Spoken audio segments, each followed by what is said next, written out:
بصوا يا جماعه، بغض النظر ان انا لوهله كده تخيلت نفسي انا مظلوم وبحط هرم الاحتياجات بس بتاع الميديا باير ان هو يكون مميز في المجال، فعملت لكم الهرم ده اسمه هرم عبد الله اسامه لاحتراف الميديا باينج. الموضوع بسيط جدا، انا بحاول بس اوصل لك الموضوع بشكل فيجوالز عشان تكون فاهم انت محتاج تعمل ايه او تبني ايه ستيب باي ستيب كده عشان تكون ميديا باير شاطر. انت في البدايه خالص زي ما قلت لك محتاج تفهم اساسيات التسويق، دي لابد منها. يعني في ظل تطور الاي اي خلي بالكم الرود ماب دي مبنيه في الوقت ده. يعني انا بسجل الفيديو ده في 25 يوليو 2025، فلو انا بعمل مثلا رود ماب بس من 3 سنين لا هتكون مختلفه تماما. فانا حاطط لك الحاجات اللي هي هتخليك تتميز في السوق في ظل تطور الاي اي، لان الاي اي بيخلي الدنيا كومباتيتيف جدا، وانت محتاج تتعلم اكبر سكيلز ممكنه تخليك مش مثلا ما يكونش ليك سوق او ما يكونش عليك طلب، لا بالعكس، لما تتعلم الحاجات دي هتخليك مطلوب اكتر في المجال، لان انت بتكمل الحاجات اللي الاي اي بيعملها، فبالتالي قيمتك في السوق بتزيد. اوكي طيب، في البدايه زي ما قلت لكم اساسيات التسويق دي لابد منها. هقول لكم على كام بوينت في اساسيات التسويق، هو مش حاجات كتيره، هتبني لك بيز كويس جدا في مجال الميديا باينج. بعد كده الستيب الثانيه في هرم عبد الله اسامه لاحتراف الميديا باينج ان انت تفهم تكنيكال سكيلز اللي هي انواع الكامبينز، التراكنج، الريبورتنج، وكم حاجه ثانيه كده ليها علاقه بالتكنيكال سكيلز از ميديا باير. فوق بقى خالص يعني في ناس بتكون شاطره جدا في الحتتين اللي تحت دول بس مش بيكونوا ظاهرين، او الفرص اللي بيوصلوا لها بتكون تعبانه جدا. فانت عشان توصل لافضل فرص موجوده في السوق لازم الستيب الاخيره في الهرم ده، وهي ان انت تسوق لنفسك او تعمل لنفسك بيرسونال براندنج. وخلي بالكم يا جماعه، بيرسونال براندنج ده مش معناه ان انت تعمل زي مثلا يوتيوب تشانل وتفضل تنزل كونتنت وحاجات زي كده. الموضوع قد يكون بسيط بقدر ان انت بتتكلم عن النولج والاكسبيرينس بتاعتك على اللينكد ان بروفايل بتاعك.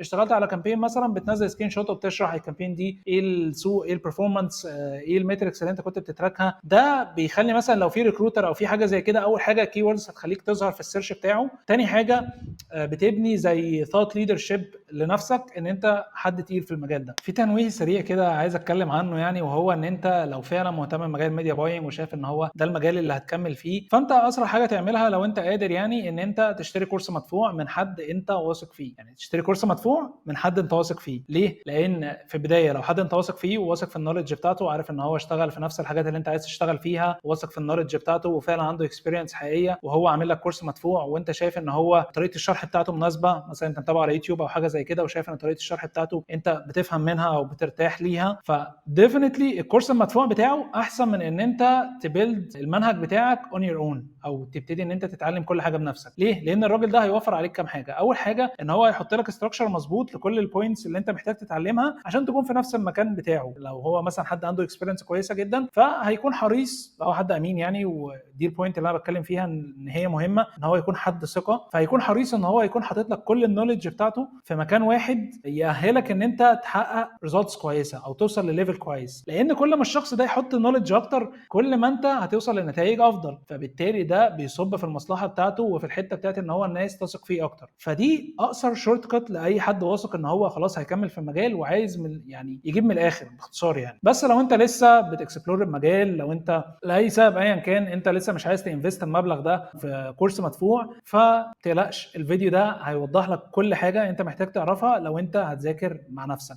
او لو انت من الاخر عايز تبعت الفيديو ده لاي حد مهتم بمجال الميديا باينج وهو مش عايز يدفع كورس، فهيبتدي ان هو يجمع البوينتس اللي المفروض يتعلمها، وانا هكون حاطط له مصادر، فهيطلع مش محتاج حاجه يعني كتيره قوي ان هو يكون حد محترف يعني. بس انا بقول لك شورت كات عشان تختصر معاك الموضوع يعني. الميديا باينج وفرصه في السوق. بصوا يا جماعه، مجال الميديا باينج مش رايح في اي حته خلال الكام سنه الجايين. يعني في فيديوز كتيره جدا بتفضل تقول الاي اي هياخد مكان الميديا بايرز وكل حاجه. يا جماعه انا شغال ميديا باير وعادي معايا شغل وبيجي لي شغل والحمد لله الدنيا جميله يعني. الاي اي بياخد مكان الناس النص كم. يعني نص كم ده اللي هو حد تعبان جدا في الميديا باينج، حد لسه شغال بالطرق اللي كانت شغاله مثلا من 3 4 سنين، اللي هو لو انت بتشوف لو انت متابعني ومتابع الكونتنت بتاعي والفيديوز اللي انا بنزلها، فانت ديفينتلي مش شغال بالطرق دي. طالما انت بتشوف الفيديوز دي، مش مدح في نفسي ولا حاجه، بس انا الحاجات البسيطه اللي انا بقولها في الفيديوز بتاعتي دي هي اللي بتخليك ان انت تكون كومبتيتيف في مجال الميديا باينج. اوكي طيب، دي بوينت. خش بقى على البوينت بتاعت مرتبات مجال الميديا باينج في السوق المصري، او لو انت هتشتغل بشكل انترناشونال يعني في يعني السعوديه، الكويت،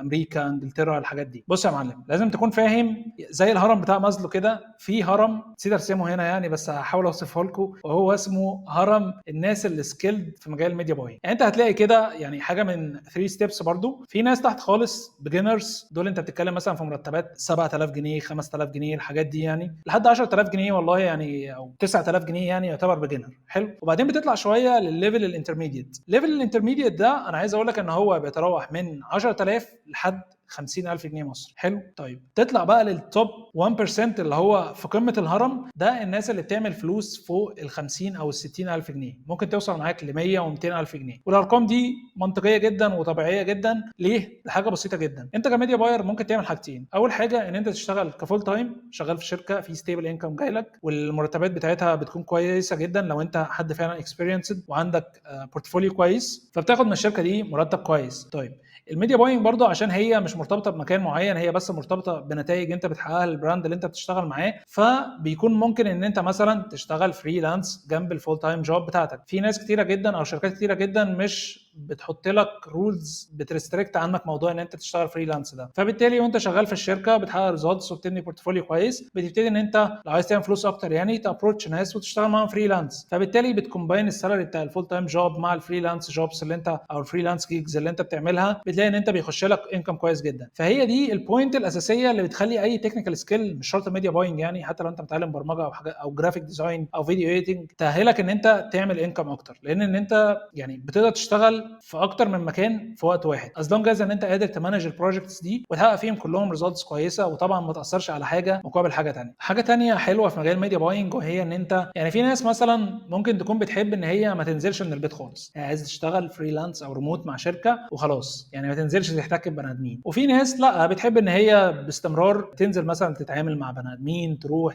تنزل تخرج حاجات زي كده يعني. فيعني الناس الاولانيه ممكن تشتغل فريلانس او ريموت، والناس الثانيه ممكن تشتغل فروم اوفيس او فول تايم جوب عادي جدا. وفي ناس في النص زي حالاتي كده، بحب انزل يعني واخرج وبتاع، وفي نفس الوقت بحب ان انا يكون في وقت ليا قاعد مع نفسي ما بنزلش. اوقات كده بكون مش مستعد ان انا اتحمل التعامل مع بشر مش احسن حاجه يعني، فممكن تبالانس الحته دي برضو بان انت تشتغل مثلا هايبرد في شركه، تنزل مثلا 3 ايام 4 ايام بتاجز 3 ايام وهكذا. ففي فلكسبيليتي كبيره جدا في نوعيه الجوبس اللي انت ممكن تشتغلها في مجال الميديا باينج. حاجه تانية وهي حاجه مهمه جدا، ان مجال الميديا باينج انت ممكن حرفيا تشتغل مع اي حد في اي مكان في العالم. يعني انا خير دليل على حاجه زي كده، يعني انا اشتغلت مع ناس في امريكا وفي انجلترا وفي الكويت في السعوديه، وانا ساكن في مصر الجديده عادي. فالفكره ان المجال ده لما بتعرف تشتغل مع ناس من بره بيعملك حاجتين. اول حاجه ان انت بتتعرف على ثقافه الشعب دي، وبتحس ان في يعني بتتعرف على لغه ثقافه حاجات زي كده. وحاجه تانية ان انت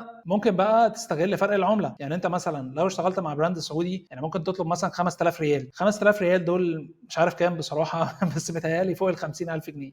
خليني كده اشوف 5000 ريال يعملوا كام. فاصل سريع كده يا جماعه في وسط الرود ماب. 5000 ريال تو اي جي بي، يعني انت بتتكلم في 65000 جنيه. وهو هناك يعني اظن متوسط المرتبات في السعوديه يعني ارقام اقل من كده بكتير يعني. فانت هتكون موفر للبيزنس اونر اللي في السعوديه، اللي هي غالبا اقرب عمله لينا في الجنيه، في كويت وفي يو اس دولارز وفي بريطانيا والحاجات دي. فدول كلهم انت ممكن تستغل فرق العمله بتاعهم، ان انت توفر على البيزنس اونر لما تيجي تعمل له ابروتشنج مثلا ان انت تشتغل معاه، تقول له انا هوفر لك فرق العمله، وفي نفس الوقت انت هتكون كسبان لان انت الجنيه بتاعك في باي باي، فاهم؟ فدي كلها مميزات لصالح مجال الميديا باي.